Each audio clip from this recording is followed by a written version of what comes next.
Today's battle against two of the league's best teams to start this season could turn into a complete utter shootout as we take a look at last week's awards.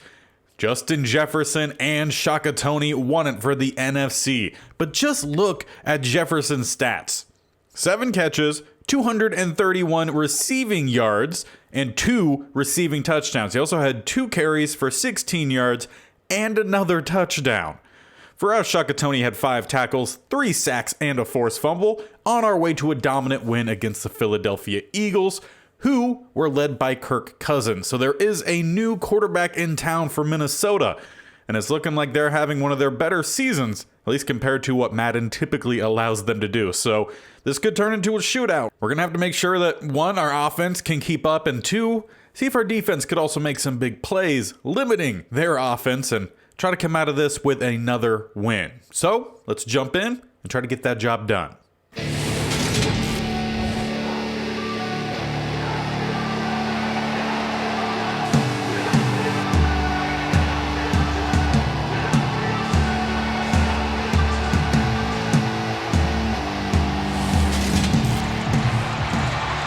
And it will be defense first as Dicker the kicker gets this game underway.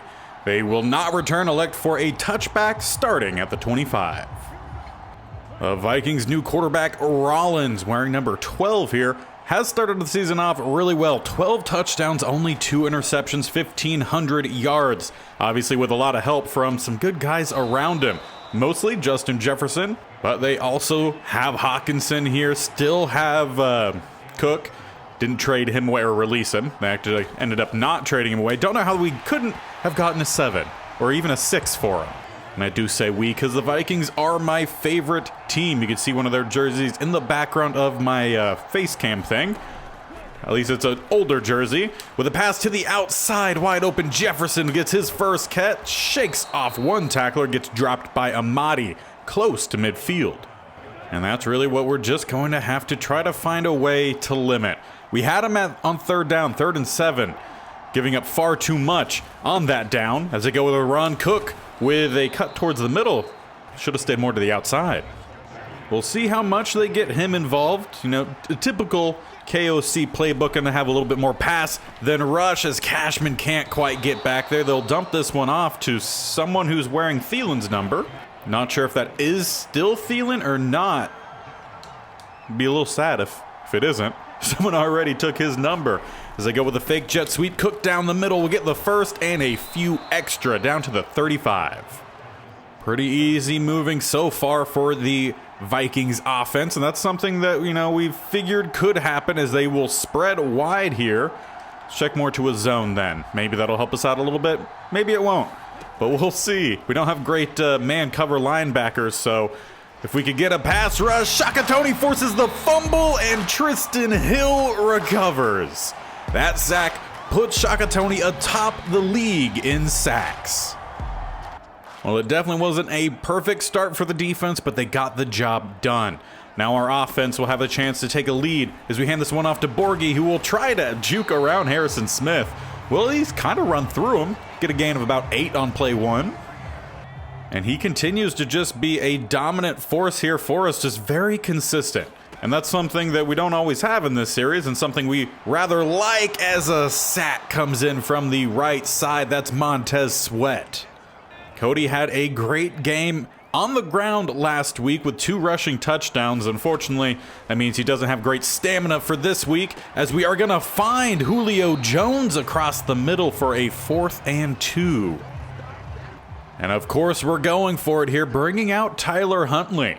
We're going to have a little bit of some read option here. Not great blocks. Huntley goes to cut and will fight through, getting the first down. Harrison Phillips couldn't bring him down. I mean, if you have 2 rushing quarterbacks and one stamina isn't great, might as well bring out the other for a run here and there. Julio does not get the separation, gonna have to throw away and still taking the hit. Cody just really getting beaten up early on in his career here, taking a lot of hits late. Most of the hits he's taken has been after he's already thrown the ball, as Borghi runs through Harrison Phillips. We'll get, again, 8 yards. And on 3rd and 2, we'll check in Turbin. He's primarily the power back, although Borghi has been showing off some power moves early on in this game. Turbin getting us the first down. Also, Osborne just realized in his revenge game, Vikings opted not to keep him around. We'll see if we could get him a touchdown in this one. As we're going to roll out here, going to find Turbin, tries to cut down the sidelines, but steps out. Well, on 2nd and 3. Let's give Osborne his first play, send him in motion. He'll take the jet sweep. We have some lead blockers. Osborne towards the outside, gets the first down inside the 10. And we'll stick with the pistol look here, but send out to either side. Gonna try to set up the slant routes here. Gonna have to try to step up. Cody gets dropped. We'll end up going for a loss of about 3, maybe 4 on the play. So 2nd and goal from the 4. As we have a little bit of some play action. Do hand this one off. Borghi down the middle. Keeps pushing down to the 2. Of course, I say play action. Was an RPO, but they covered it well on the outside. So 3rd and goal. We'll bring out the big men. Try to get a push down front, up front, which we will. Turbin into the end zone. We will take a lead, capitalizing off the fumble. Well, overall, a pretty good start here for our Commanders replacement squad against the Vikings, who have had really good offense. They will find it is Thielen staying with the Vikings here. We'll say it is very strange seeing all the photos from training camps or mini camps with all of the former Vikings, longtime Vikings, now on different teams like Kendricks and Thielen. It's just strange. As Cook takes the reverse sweep, almost, we'll get a gain of 4. Honestly, that's probably the best I've seen that play ever actually work, so good on them as they come out with trips to the left-hand side. Pass underneath, we'll find Hawkinson for the first. Now, we were wondering earlier if Thielen was replaced and someone else already took his number. That was not the case, but they did replace Osborne with another guy who's wearing 17 as another first down gained by Jefferson. Our fairly new corners, tough task ahead of them. We have Mullen Jr. as well as a nice tackle there from Cashman. But as I was saying, Mullen Jr. as well as Henderson will be having to face against Justin Jefferson in some man coverage as well as some zone as number 17 comes in with the juke. Wow, great play there from James Jr. Vikings level this one up. Well, as mentioned, looked like it might be a shootout, and both offenses have started very well. So we'll look for the screen pass here. Bo Melton not going to get the juke. Needs to work on his open field moves, but does get a first down for us. And so we'll stick with the same look here with that first down. See who's going to get open across the middle. Going to have Julio Jones, 2 catches in the first half. Best game so far with us. Granted, we use him more as a distraction rather than one of our main guys. So go with some more RPO here. Swing this one to the outside. Bo Melton gets caught up on a blocker, but does break to the outside and close to another first, but is marked a little shy. So on 2nd and 1, we'll come out with a tight end down at the line. Be one of our more heavier sets as Borghi will get us the first down inside the 35. And with that, we'll come out spread, have a bunch far out to the right-hand side. Gonna send Julio deep, who's in triple coverage. Let's just take the rush here.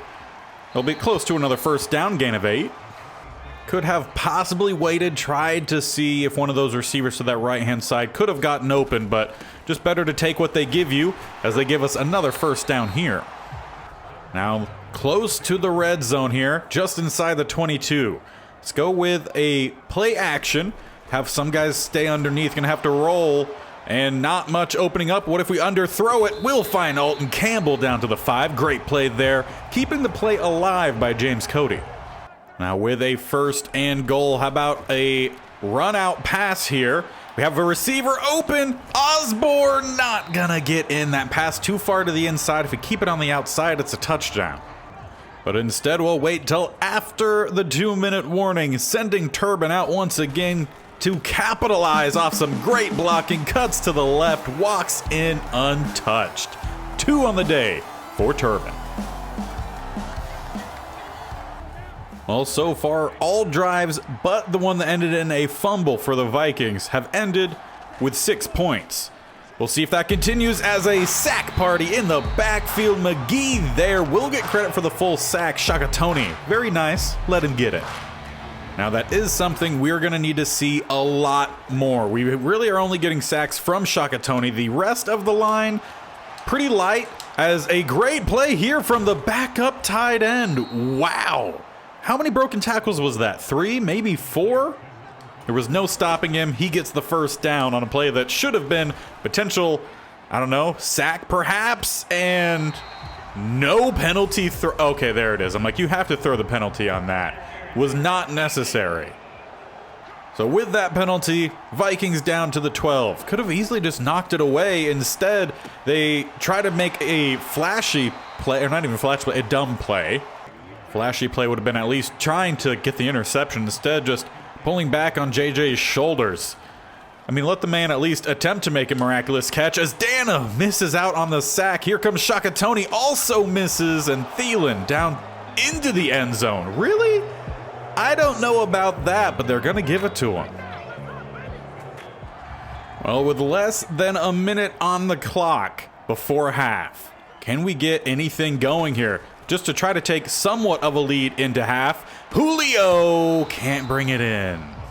I like the attempt there, but fortunately Julio doesn't have the same hands he once did have. He used to make that play quite often. Gonna have to step up here and eat the sack. Trying to step up and find space. Unfortunately, Cody really couldn't find it, but here the pass just a little overthrown, and now the Vikings will get the ball back with about 40 seconds left. So now script reversed, and now the Vikings will have the opportunity to grab some points before half, as it will be a pass play one right across the middle. Thielen with some space spinning around and already up to the 45, close to field goal range. Maybe need about 10 more yards. 1 timeout remains for them. They were the ones calling it on our drive. So we'll see if we could get back there. Shaka Toney not going to be able to swat that one down. 17 with the grab and the first. Landing down inbounds, though, keeps the clock moving. Or at least it was until they hit 10 seconds. Calling the timeout, sending out the field goal unit from the 41. It would be a 51-yarder. And we're not going to get there, and they are going to squeak it in. They will take the lead into half. Well, some mixed results from the first half as it ends Vikings up 17-14. It's been a shootout as predicted. We really need to get our passing game going. And besides that, I mean, offense moving pretty well when we're out there. Need to clean up the sacks being allowed. Around the league, though, big game. The Eagles will get the win over the Giants, 24-21. Now we just need an update for the Cowboys, which won't be this one. Cardinals in New England. Doesn't really affect us, at least right now, but the Patriots moved to 6-1, defeating the 2-5 Cardinals, 38-24. Now can we get something on the Cowboys? No. Seahawks taking on the Rams. Seahawks currently up 20-14. The 0-6 team trying to defeat the 5-1 team. Luckily for us, as we tune back into our second half, we start with the ball, so we can get down the field and at least tie this thing up, hopefully take a lead, as we'll start up at the 27. So far today, no rushing touchdown for James Cody. He's had at least one in every game this season. As we'll hand this one off, Turbin, not going to get very much. Back to line of scrimmage. And with them coming out in the double A gap look, potentially some RPO action. Right over the top, going to find Alton Campbell. We'll get the first down and a few extra. Really trying to make sure we don't miss out on the skills that Alton Campbell does have. This playbook doesn't have a whole lot of tight end heavy formations. So those that we do have, want to make sure we call some ones to get him open. And those RPOs definitely work. Also, helps when we want to run on the very next play. And have to roll out here, had a couple guys, but instead James Cody going to look to scramble. We'll get the first down and take a good couple of hits there, but down to the 23. Maybe next time just go ahead and slide. Those are going to come out again with some RPO. Maybe go with the screen. Yeah, let's go with the screen out wide here. Julio will get a few. 5 actually, not bad. Clearly trying to get Julio a little bit more involved this week. And he's definitely, I think, had his most amount of receptions that he's had in any of the games so far. Gonna have to roll again. We had a couple options. Instead, Cody will scramble, get close to the first, and step out of bounds. Just not wanting to take some of the risks of throwing these balls in what could be open at first, but then not so much when the ball actually gets there. A great stop in the middle, though, for Tillery. Now, we could very much just take the field goal and tie this thing up, but we have a fullback on the squad, so let's give him the ball. Bodden will get the first down inside the 10. Now, let's try to go back to that RPO. We have Osborne going on the slant, or we could just hand it off, and that's what we'll go with. Borghi, not going to get very much, maybe a yard. It was really quick to collapse there on us. We'll go with another RPO here, just to keep the options open. Swing this one out. Osborne will get us down to the 3. And they've worked well so far, so let's keep with it. RPO, maybe we go out to Ross, or we hand this one off. Borghi down the middle is in. Stretches for it. Zadarius Smith not able to get the tackle in time. 3 rushing touchdowns. Puts us back in front. And it'll be a 4-point lead. And as the way this game has gone so far, I imagine it'll be the last offense on the field or the first defensive play to really make a staple will kind of decide the winner. We obviously had the turnover, forced the fumble earlier on in the game, but since then defense really hasn't done much as Shaka Toney waits for him to turn around and then gets another sack, taunting the man. Or maybe he's just trying to ensure that they don't call some sort of roughing the passer or unnecessary roughness. You never know anymore. All the flags on all the simple as the tackle, I think that was Cashman, just flew by him. Guess he imagined him to turn a little quicker there. Instead, get some more yards than probably what he should have. 3rd and 6. We're going to send the corner blitz. Going to have to put a linebacker, apparently not on Hawkinson, but he steps out before getting the first. 4th and 1. Do they go for it close to midfield? They sent out the punting unit. This could be the first punt we've seen in a while. Wright does boot it away. All right, defense gets the stop. Manny Fox not going to get much on the return, though. Bringing down the safety. Osborne, we're going to send you to the outside here. See if you can get around him. And shake and bake and spin it around, and we'll lose yards. Loss of 3. Just not quite able to get that gap, unfortunately. Going to go with an RPO here backed up. We will go with the pass. That's going to be Bo Melton with the first down plus a few extra yards up to the 28. And with what should be the final play here of the 3rd quarter, a little bit of some play action. Roll out to the right-hand side. Anyone? We do have a receiver breaking open. That's going to be Alton Campbell, the tight end, up to the 45 to end our 3rd quarter. James Cody, while not doing a lot in the rushing, is 13 of 16 on the day. And he's helped lead this offense to a 4-point advantage to start the 4th quarter. Now, let's go deep here. To the outside break. Julio gets the catch this time. And if it's working, we'll stick with it. Keeping with the passing game here. To the outside. Julio overthrown. Only the 4th incompletion on the day for Cody. As we'll come out here with some RPO. And we'll swing it out there a little bit late. That's going to be a catch. Justin Ross, I believe it's his first of the day. Sets up a 3rd and inches. And with that, we'll hand this one off. Borghi right down the middle. Cuts a little bit to the right-hand side, but we'll get the first down. About 3 or 4 on the play. He is averaging 5 yards a carry.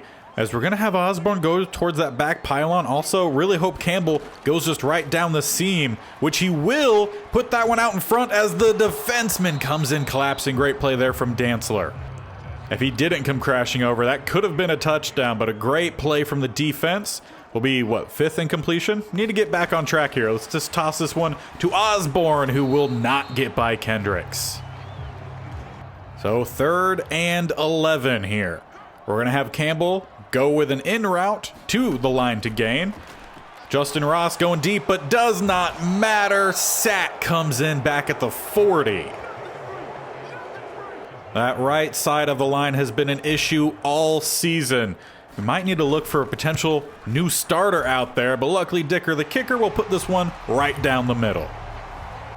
Now that field goal does make this a touchdown game. Vikings will need that to tie it up, 24 all. But currently, we sit atop. The pass across the middle, going to find Thielen. They've done that several times today, and it's worked every time. Just trying to incorporate a little bit more man coverage with this team, and it doesn't appear to be working all too well, as it would be a play-action pass.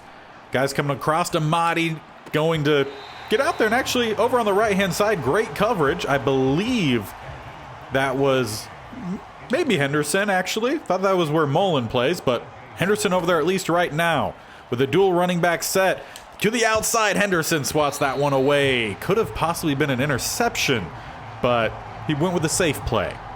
Now 3rd and 10, they come out with a tight shotgun look, setting up for possible out routes at the first down line to gain, perhaps. Shaka Toney trying to fight through. Instead, it's McGee from the opposite side. The rookie has 2 on the day.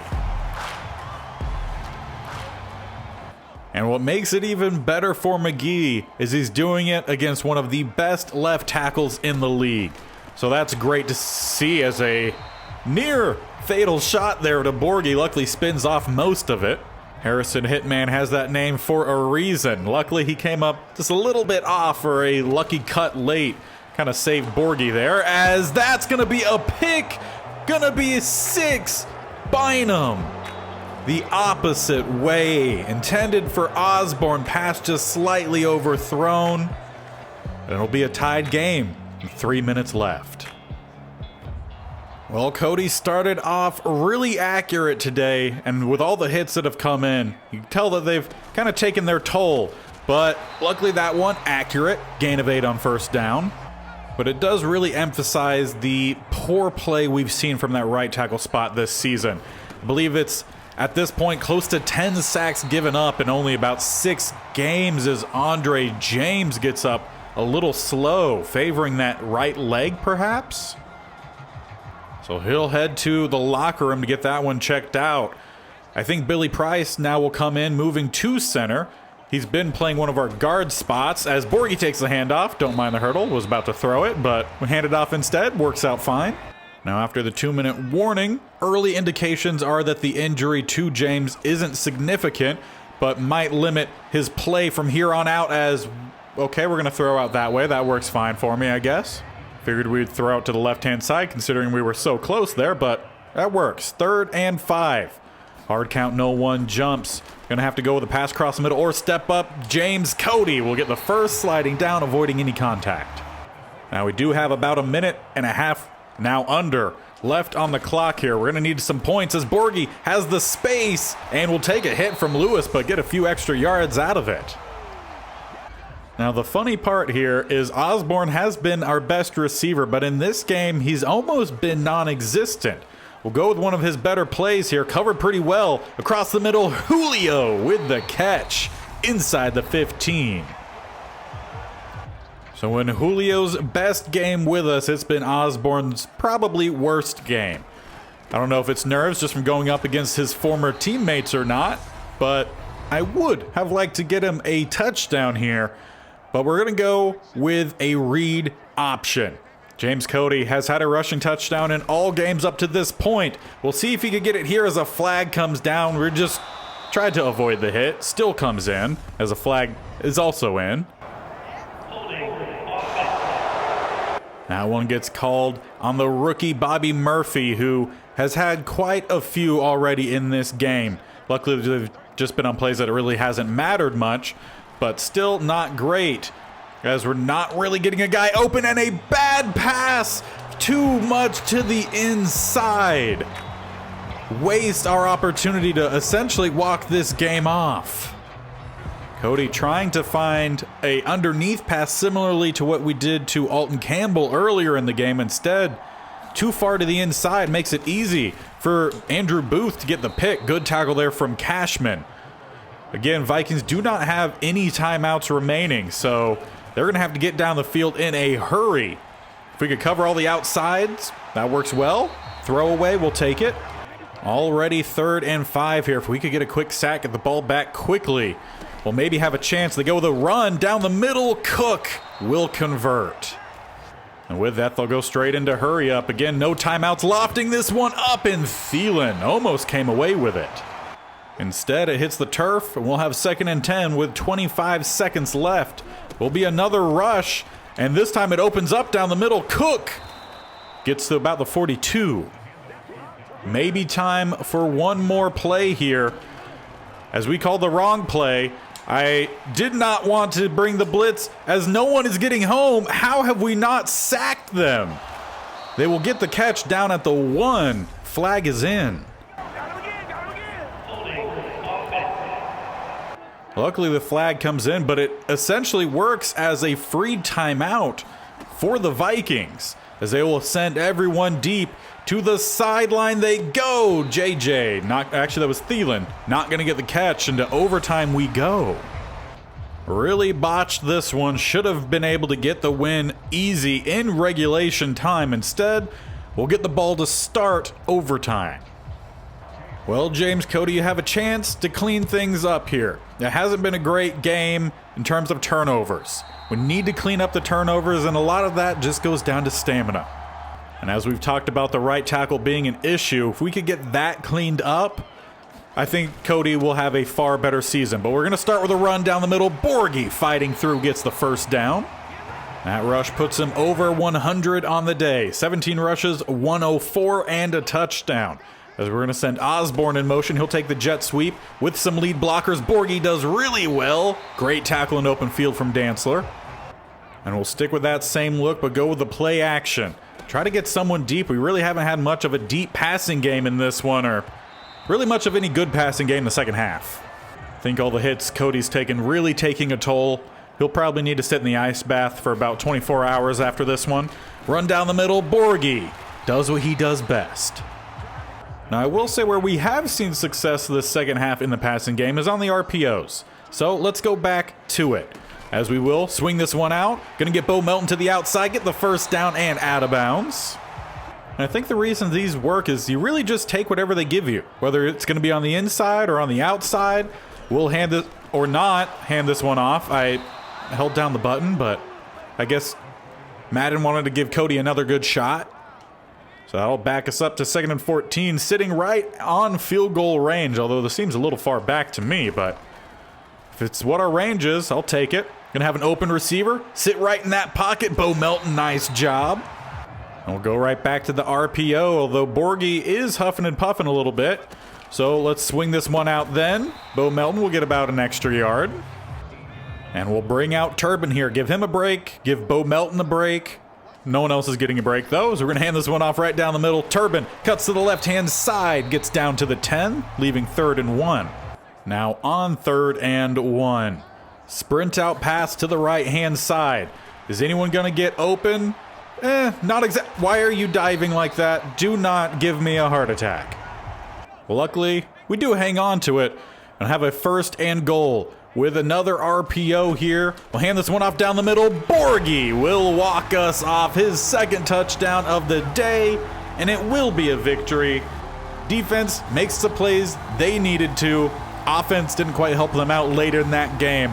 Things to work on for sure, but Borghi with the play that made it all well worth it. So we defeat the Vikings, send them to 4 and 3, and we'll go up to 6 and 1. 182 rushing yards, 205 passing. They did win the takeover department. Again, goes down to that tackle spot, which I think is something we need to look at immediately. But for now, let's celebrate the win. Now, immediately going and checking out all of our options, I did look on roster, and I don't think we had the answer there. But in free agency, there is 32-year-old Juwan James. I believe he would be our best option to come in for that right tackle spot. Listed at left tackle, we would have to switch him. Now, he has some really good ratings. Strength is a little bit lower, 84, but we should get a boost for that up to an 88. But it's his pass blocking skills that are much better than what we currently have. He has 80 pass block as well as pass block power, and then 76 finesse, and the rushing isn't all too bad either. So I think this is what we're going to do. We're going to bring in Juwan James, and he's going to immediately get slotted in at that right tackle spot. Now, when we compare the two, they are pretty similar. Crosby is a fair few years younger, so I'm not going to get rid of him, and hopefully he'll see a little bit development and can bounce back maybe next season, not sure. But comparing the ratings, strength, just a little bit better with Crosby, not anything drastic. Awareness, a little bit better with James, but pass blocking is going to go up by 5, pass block power up by 2, and another 5 for pass block finesse. Going to take a small drop back in at least 2 of the 3 rushing categories, but run block finesse is better. Lead block a little bit lower, but impact block a little bit better. So hopefully that will make a difference for us.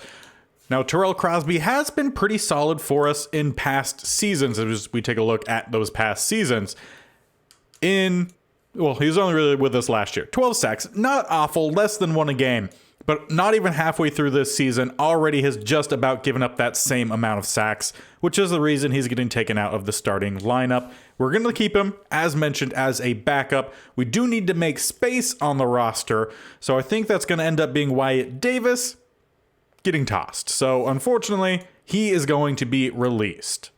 Now, obviously, that move is mostly just going to be a stopgap. Not going to be great going forward since Juwan Johnson is already 32, I think it was. So let's just take a early look at some of these offensive linemen, see if we have any guys that could possibly be draftees for us. At left tackle, we do actually have some decent completion ratings, so we could definitely start taking a look at the draft class at the end of each episode so we could get a decent look at what we're looking for. But off the bat, I see 2 options towards the top here, and Jeremy Johnson out of Oklahoma and Rayshawn Holiday out of Notre Dame, around 1 and around 1 to 2.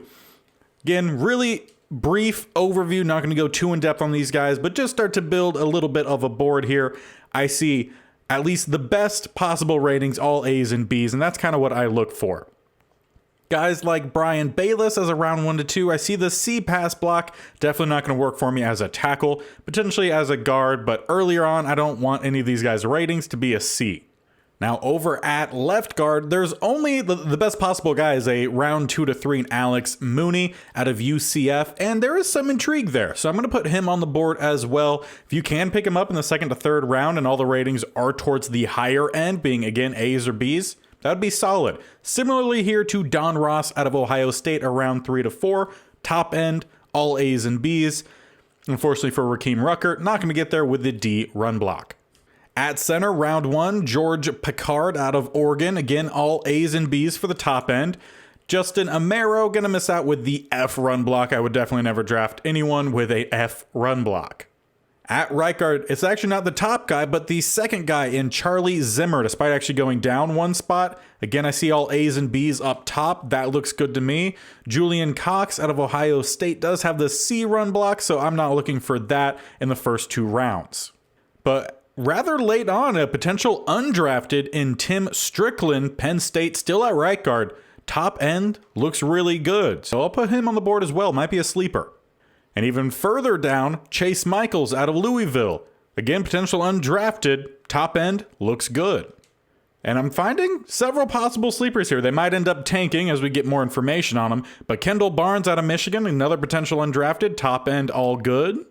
And lastly, over at right tackle, very similar, not the top guy, but Jose Gates out of USC. Top end looks good. Close with Trey Jones, but has that C, so puts me off a little bit. And no sleepers at right tackle. So overall, if we take a look at our favorites, we do have several guys or at least one guy at each position, really. At right tackle, 1, 4 at right guard, including several late potential undrafted guys. Center, we at least have 1. Left guard, we have 2. And then left tackle, another 2. So we have some options to try to get young, similarly to Bobby Murphy, who we drafted last season, is starting this year. And we should know his development rate after next game. And I think we might already now know what our quarterback is. And incorrect. We're close, though. He needs, again, 1 more game. Needs just 41 more snaps, and then we'll have his unlocked. So both of James Cody and our guard should find out at least what their dev traits are. For James Cody, I'm really hoping for at least a superstar. I feel like that could help us out a lot. And hopefully, with a change to our tackle, right tackle, that'll also help him out, keep him a little bit healthier as we move along. But that will wrap it up for us in this one. Next episode, we'll take on the 2-5 Cardinals. They do have some good guys on their squad. Budda Baker, great guy. Really enjoy watching him play. But I also just realized this was the first game, no rushing touchdowns for James Cody. So unfortunately, that streak is over. But to see if we could start a new streak next episode, make sure you guys subscribe. Bear icon in the bottom right, or scroll down and hit that subscription button right next to that bell icon that you should also go ahead and click, so you're notified when these videos go live. This series every Monday and Thursday, with the state-only challenge, which we started a new one last Saturday, every Wednesday and Saturday. Then Tuesday and Friday, FIFA 23 with the My Player Career. 6 videos every week, and then all the shorts posted all the time. So a bunch of content. Make sure you guys stick around. And until next time, we're going to be traveling to Arizona. We'll see you then. Bye.